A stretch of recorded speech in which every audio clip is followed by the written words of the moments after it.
नमस्कार दर्शक बंधु, ओडिया साहित्य रिव्यू यूट्यूब चैनल को आपण मानक स्वागत।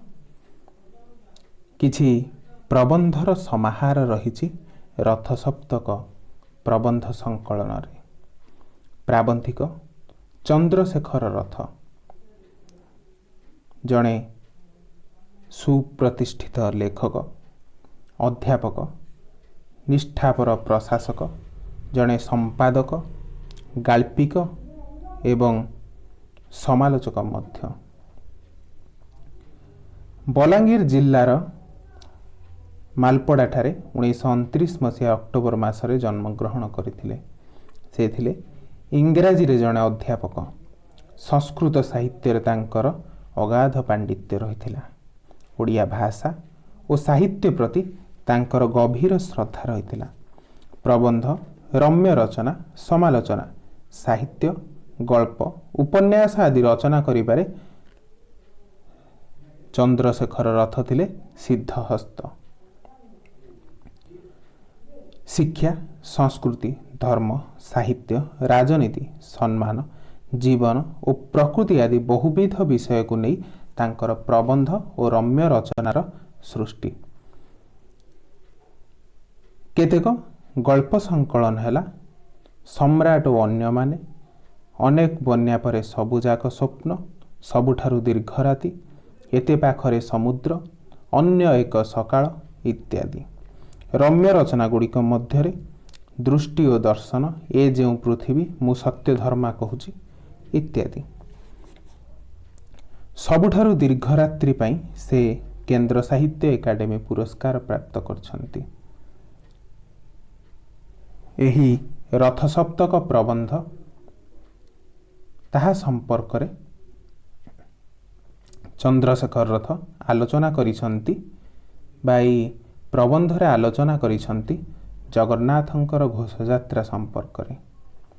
7 वर्षर घोषयात्रा को 7टी रचना लिखिथिले। सही रचना मध्यरे मु क्षेत्रजीवी, हो भकते,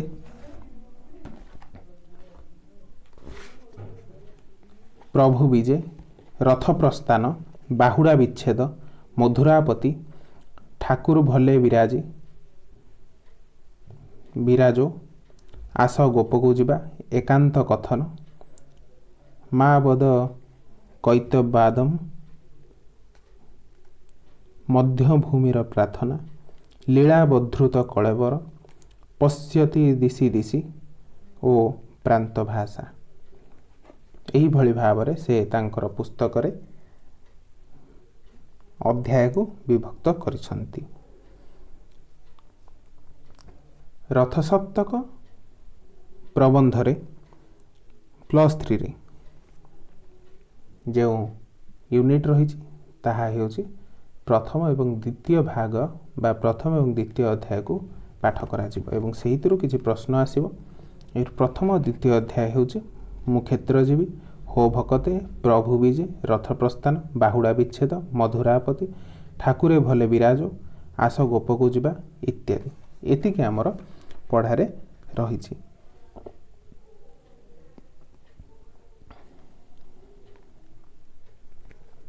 तेबे आसंतु आलोचना करिबा किछि प्रश्नोत्तर संपर्क रे।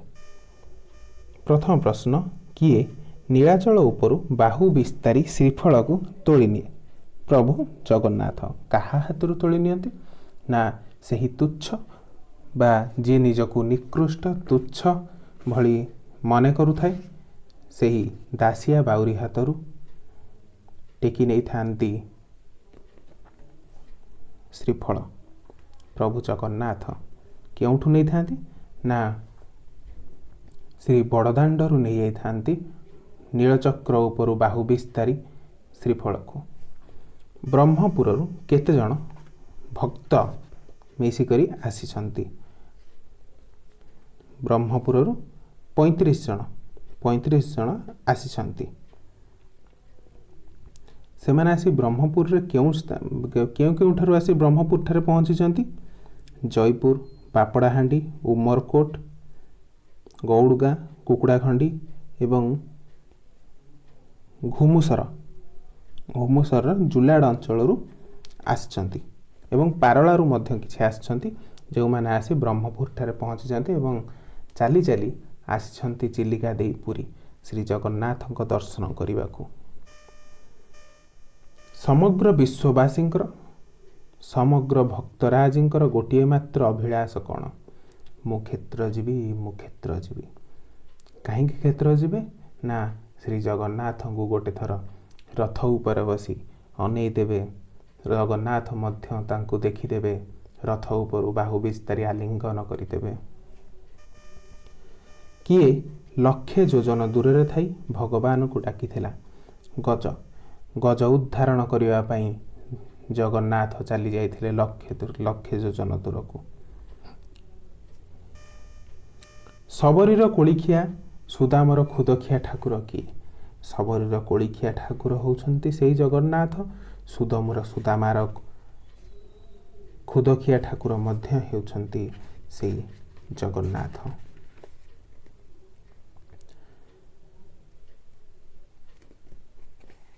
ସେମାନେ ଥିଲେ ମଧ୍ୟ ଅଛମ, ବା ସେମାନେ ମଧ୍ୟ ନିଜକୁ ନିକୃଷ୍ଟ ବୋଲି ମନେ କରୁଥିଲେ।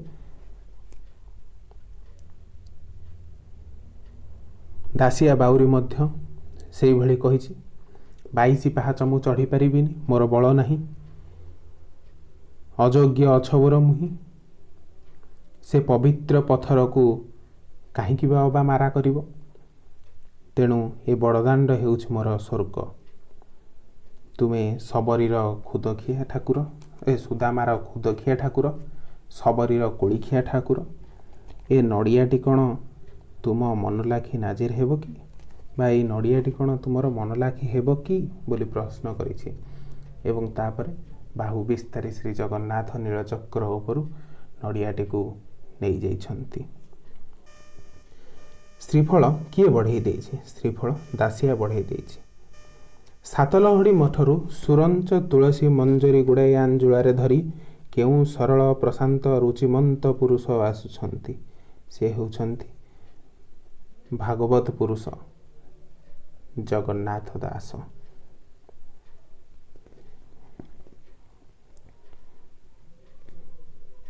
ସେ ଜଗନ୍ନାଥ ଦାସ ଏବଂ ପ୍ରଭୁ ଜଗନ୍ନାଥ ଦୁଇ ଜଣ ଯାକ କୋଳାକୋଳି ହେଉଛନ୍ତି।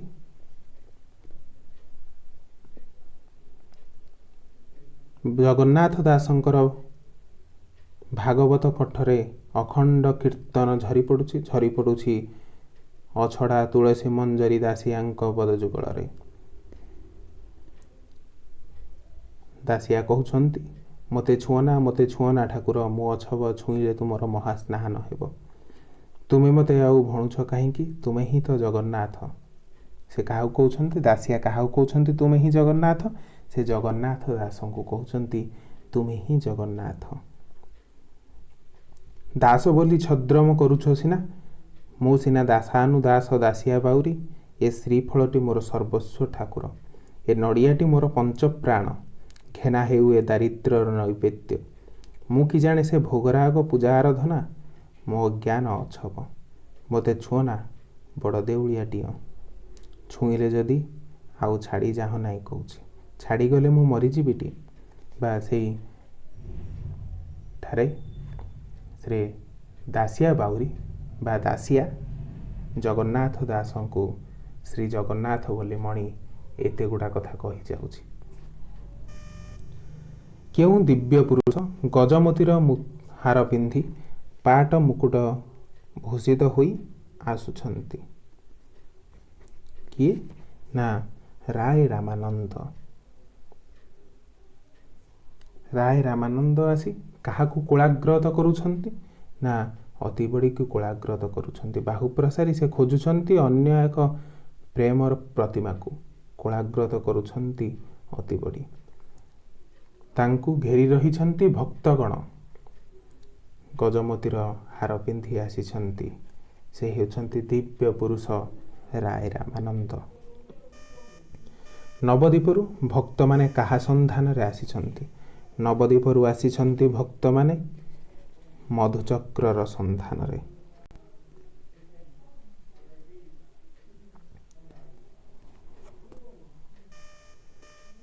ଗଙ୍ଗା ଜଳ ପରି ରେଣୁ ମୁଣ୍ଡରେ ସିଞ୍ଚି ସିଞ୍ଚି ସରୁ ଗାମୁଛାଟିଏ ବେକରେ ପକାଇ ଶୀର୍ଣ୍ଣକା ହୋଇ କିଏ ସେ ଯବନ ଭକ୍ତ ଆସିଛନ୍ତି। ସେ ଯବନ ଭକ୍ତ ଆଉ କେହି ନୁହନ୍ତି, ସେ ହେଉଛନ୍ତି ଭକ୍ତ ଶାଲବେଗ। ପ୍ରାଣୀଙ୍କ ଅପ୍ରମିତ ଆରତ ସହି ନ ପାରି ନିଜକୁ ନର୍କରେ ବିସର୍ଜି ଦେବାକୁ କିଏ ଆସିଛନ୍ତି ବଡ଼ ଦାଣ୍ଡକୁ। ଭୀମ ଭୋଇଙ୍କ ଭାଷାରେ ପ୍ରାଣୀଙ୍କ ଆରତ ଦୁଃଖ ଅପ୍ରମିତ ଦେଖୁ ଦେଖୁ କିବା ସହୁ, ମୋ ଜୀବନ ପଛେ ନର୍କେ ପଡ଼ିଥାଉ ଜଗତ ଉଦ୍ଧାର ହେଉ। ସେ କହିଛନ୍ତି ପ୍ରାଣୀଙ୍କର ଆରତ ବା ଦୁଃଖ ଅପ୍ରମିତ ଦେଖୁ ଦେଖୁ କିବା ସହି, ସେ ଆଉ ସହି ନ ପାରିକି ନିଜକୁ ନର୍କରେ ବିସର୍ଜି ଦେବାକୁ ଆସିଛନ୍ତି ବଡ଼ଦାଣ୍ଡକୁ ଶ୍ରୀ ଭୀମ ଭୋଇ। ମୁଣ୍ଡରେ ତାଙ୍କର ଗେରୁଆ ଠେକାଟିଏ ପିନ୍ଧି ଆସିଛନ୍ତି ସେ। ପଞ୍ଚସଖା ଯୁଗର କବିମାନଙ୍କୁ କ'ଣ ଜଣାଥାଏ? ପିଣ୍ଡ ବ୍ରହ୍ମାଣ୍ଡ ବିଷୟରେ ପଞ୍ଚସଖାର କବିମାନଙ୍କୁ ଜଣାଥାଏ। ହାତରେ ଚମ୍ପାମାଳ ଧରି ରସରାଜଙ୍କ ଦର୍ଶନ କରିବାକୁ କିଏ ଆସିଛନ୍ତି? ନା ହାତରେ ଚମ୍ପାମାଳ ଧରି ରସରାଜଙ୍କ ଦର୍ଶନ କରିବାକୁ ଆସିଛନ୍ତି ବଳଦେବ ରଥ। କବି ସୂର୍ଯ୍ୟ ବଳଦେବ ରଥ ଆସିଛନ୍ତି। ଗଜମୁକ୍ତାର ଚାପରସ ଧରି ସମ୍ରାଟ ଭଳି କିଏ ଆସିଛନ୍ତି? ନା ସେଇ ସମ୍ରାଟ ଭଳି ଆସିଛନ୍ତି ଗଜମୁକ୍ତାର ଚାପରସ ଧରି କବି ସମ୍ରାଟ ଉପେନ୍ଦ୍ର ଭଞ୍ଜ। ଝଙ୍କଡ଼ରୁ କିଏ ପୁରସ୍ତମ ଆସୁଛନ୍ତି? ଝଙ୍କଡ଼ରୁ ପୁରସ୍ତମ ଆସୁଛନ୍ତି ସେହି ଆଦିକବି ଶୂଦ୍ରମୁନି ସାରଳା ଦାସ।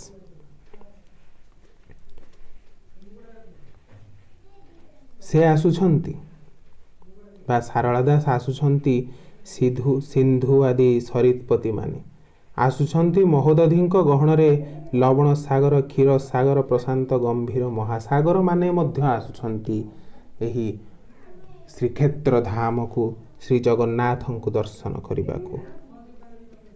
ଉନ୍ନତ ମଣିଚୂଡ଼ା ଫଣା ଭଳି ତୋଳି ଇନ୍ଦ୍ରନୀଳ ମଣିହାର କଣ୍ଠରେ ଧାରଣ କରି ଆସୁଛନ୍ତି ବଳଶାଳୀ ପନ୍ନଗରାଜ ମାନେ ଏବଂ ଆସିଛନ୍ତି ଭଗବାନ ଦେବାଧିଦେବ ଶିବଗଣଙ୍କ ମଧ୍ୟରେ ଶିବ। ଉଦ୍ଭାସିତା ହୋଇଛନ୍ତି ହଂସ ବାହିନୀ ସରସ୍ୱତୀ କନକବର୍ଣ୍ଣା ଜଗଜ୍ଜନନୀ ଉମା ସ୍ନିଗ୍ଧ ସୁଷମାମୟୀ ମହାଲକ୍ଷ୍ମୀ। ସମସ୍ତେ ଏହି ଶ୍ରୀ ଜଗନ୍ନାଥଙ୍କର ଘୋଷଯାତ୍ରା ଦେଖିବାକୁ ଆକୁଳିତ। ଭଗବାନ କିଭଳି ଅବତରଣ କରନ୍ତି? ଭଗବାନ ଭକ୍ତର ପ୍ରେମ ଓ ସ୍ୱଚ୍ଛନ୍ଦରେ ସମର୍ପଣର ଅବତରଣ କରିଥାନ୍ତି ଧରା ପୃଷ୍ଠକୁ। ଅରୁଣ ବନରୁ କାଞ୍ଚନ ପରି କିଏ ଝଟକୁଥିଲେ? ଅରୁଣ ବନରୁ କାଞ୍ଚନ ପରି ଝଟକୁଥିଲେ ଆଚାର୍ଯ୍ୟ ଶଙ୍କର। ଗ୍ରହ ନକ୍ଷତ୍ର ରାଜ୍ୟରେ ବିଚରଣ କରି କିଏ ଆସିଛନ୍ତି? ଗ୍ରହ ନକ୍ଷତ୍ର ରାଜ୍ୟରେ ବିଚରଣ କରି ଆସିଛନ୍ତି ସେହି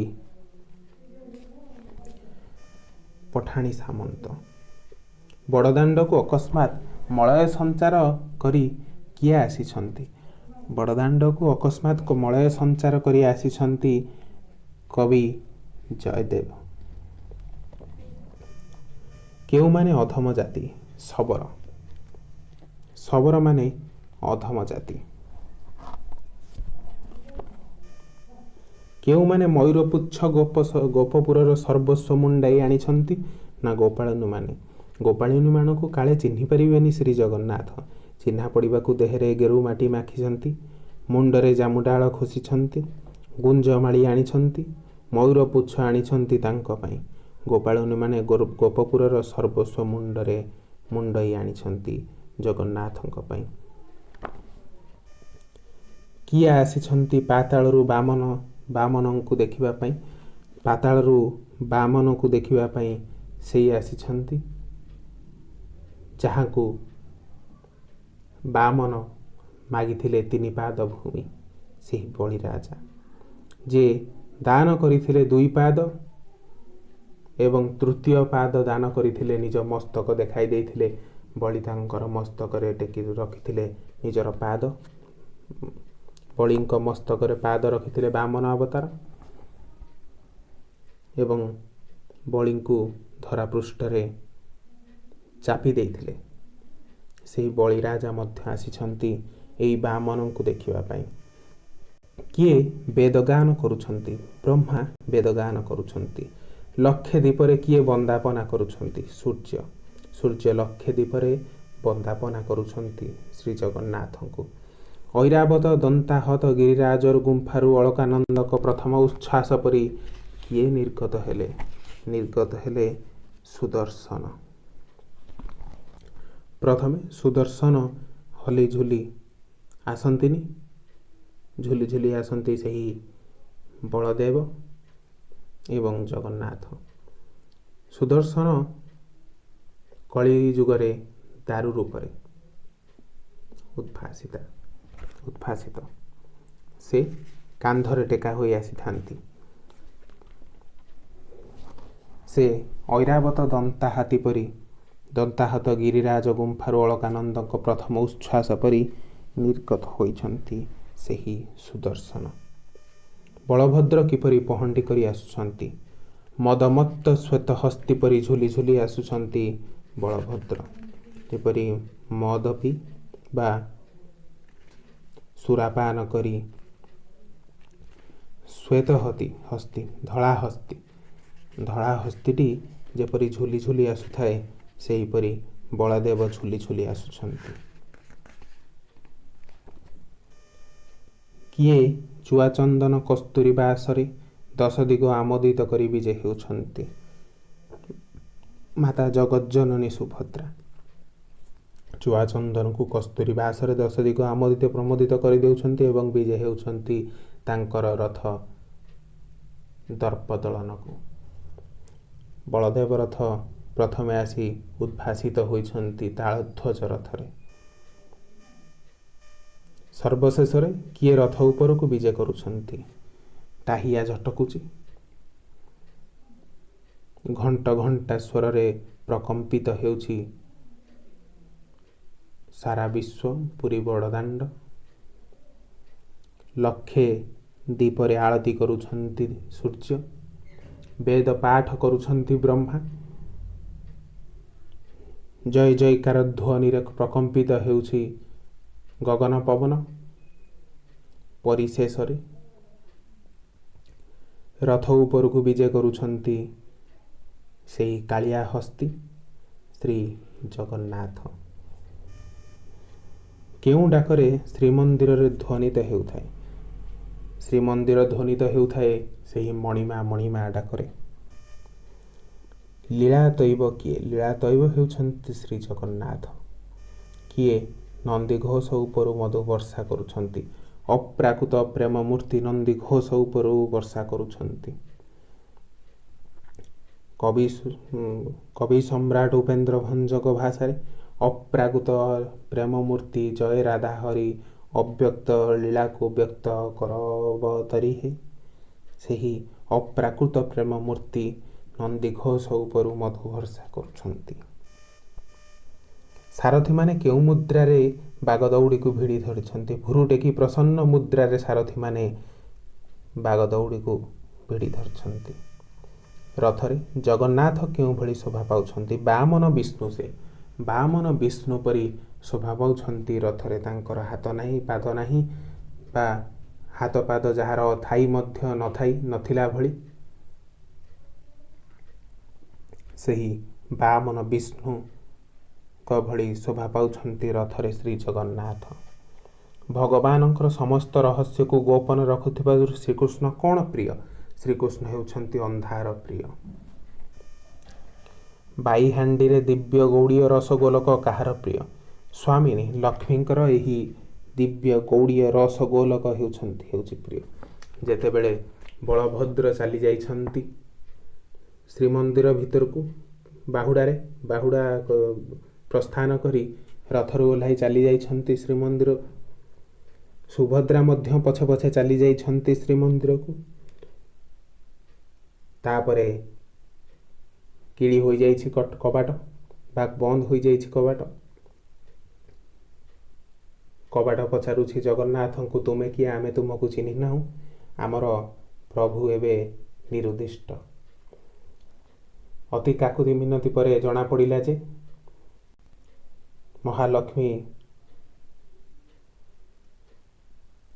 ରୋଷ କରିଛନ୍ତି ଏବଂ ସେହି ସମୟରେ ଜୟଦେବ ଆସି ପହଞ୍ଚି ଯାଇଛନ୍ତି ସେହି ଭିଡ଼କୁ ହଟାଇ ଏବଂ ପାଇହାଣ୍ଡିରେ ଦିବ୍ୟ ଗୌଡ଼ିଏ ରସଗୋଲକ ପ୍ରଦାନ କରିଛନ୍ତି ଶ୍ରୀ ଜଗନ୍ନାଥଙ୍କୁ ବା ସେଠାରେ ରଖିଛନ୍ତି। ପରେ ଶ୍ରୀ ଜଗନ୍ନାଥ ତାହାକୁ ଦେଇ ମନ୍ଦିର ଭିତରକୁ ପ୍ରବେଶ କରିଛନ୍ତି। ସେହି ପାଇହାଣ୍ଡିରେ ଦିବ୍ୟ ଗୌଡ଼ିୟ ରସଗୋଲକ ଶ୍ରୀ ମହାଲକ୍ଷ୍ମୀଙ୍କର ଅତି ପ୍ରିୟ। ଜଗନ୍ନାଥଙ୍କ ନବଦିନ ବ୍ୟାପୀ ରଥଯାତ୍ରା କ'ଣ ପାଇଁ? ପତିତ ଉଦ୍ଧାର ପାଇଁ। ପତିତ ଜନଙ୍କୁ ଉଦ୍ଧାର କରିବା ପାଇଁ ଶ୍ରୀ ଜଗନ୍ନାଥ ନବଦିନ ବ୍ୟାପୀ ରଥଯାତ୍ରା କରିଥାନ୍ତି। ମଥୁରାର ଅନ୍ୟ ନାମ କ'ଣ? ମଧୁପୁର। ଯେତେବେଳେ ଶ୍ରୀକୃଷ୍ଣ ଜନ୍ମ ହୋଇଥିଲେ ମଥୁରାରେ ମଧୁ ବର୍ଷା ହୋଇଥିଲା, ସେଥିପାଇଁ ମଥୁରାକୁ ମଧୁପୁର ବୋଲି କୁହାଯାଇଥାଏ। ଜନ୍ମିତ ଶିଶୁମାନଙ୍କୁ କିଏ ପଥରରେ ଛେଚି ହତ୍ୟା କରିଥିଲେ? କଂସ। କଂସ ଶ୍ରୀକୃଷ୍ଣଙ୍କର ପୂର୍ବରୁ ଯେଉଁ 7 ଭାଇ ଜନ୍ମ ନେଇଥିଲେ ତାହାଙ୍କ ମଧ୍ୟରୁ ସେହି ଶିଶୁମାନଙ୍କୁ ପଥରରେ ଛେଚି ହତ୍ୟା କରିଥିଲେ। ପାଣ୍ଡବମାନେ କାହାର ପଞ୍ଚପ୍ରାଣ ଥିଲେ? ପାଣ୍ଡବମାନେ ପଞ୍ଚପ୍ରାଣ ଥିଲେ ଶ୍ରୀକୃଷ୍ଣଙ୍କର। କିଏ ଅଭିମାନିନୀ? ସ୍ତ୍ରୀମାନେ ଅଭିମାନୀ ସାଧାରଣତଃ, ବା ଏଠାରେ ଲକ୍ଷ୍ମୀଙ୍କ କଥା କୁହାଯାଇଛି, ତେଣୁ ଲକ୍ଷ୍ମୀ ହେଉଛନ୍ତି ଅଭିମାନିନୀ। ଶ୍ରୀମନ୍ଦିର କାହାକୁ ଅପେକ୍ଷା କରି ରହିଛି? ଶ୍ରୀମନ୍ଦିର ଅପେକ୍ଷା କରି ରହିଛି ଜଗନ୍ନାଥଙ୍କୁ। କେବେ ଜଗନ୍ନାଥ ବାହୁଡ଼ିବେ ଶ୍ରୀମନ୍ଦିରକୁ? ନନ୍ଦିଘୋଷର ପିଠି କିପରି? ନନ୍ଦିଘୋଷ ଯେତେବେଳେ ଗଡ଼ି ଗଡ଼ି ଚାଲିଛି ତାର ପିଠି ସୁନାର ଢାଙ୍କୁଣୀ ଭଳି ଦେଖାଯାଉଛି। 18 ଦିନ ଧରି କେଉଁ ଯୁଦ୍ଧ ହୋଇଥିଲା? ମହାଭାରତ ଯୁଦ୍ଧ। ମହାଭାରତ ଯୁଦ୍ଧରେ କିଏ ଅଗ୍ନି ସଂଯୋଗ କରିଥିଲେ? ଶ୍ରୀକୃଷ୍ଣ। ତେବେ ରଥ ସପ୍ତକର କିଛି ବିଭାଗର ଆମେ ଏଠାରେ ଆଲୋଚନା କଲେ। ଯଦି କିଛି ଭୁଲ ଭଟକା ହୋଇଥାଏ ତେବେ ନିଶ୍ଚୟ କମେଣ୍ଟରେ ଜଣାନ୍ତୁ, ମୁଁ ତାକୁ ସଂଶୋଧନ କରିବାକୁ ଚେଷ୍ଟା କରିବି। ବା ଯେଉଁ ମୋ କଥାରେ କୌଣସି ଯଦି ଭୁଲ ଭାଲ ରହିଯାଇଥାଏ ତେବେ ନିଶ୍ଚିତ ଭାବରେ କମେଣ୍ଟରେ ଜଣାନ୍ତୁ। ଧନ୍ୟବାଦ ଭିଡ଼ିଓଟିକୁ ଶେଷ ପର୍ଯ୍ୟନ୍ତ ଦେଖିଥିବାରୁ। ଧନ୍ୟବାଦ। ଜୟ ଜଗନ୍ନାଥ।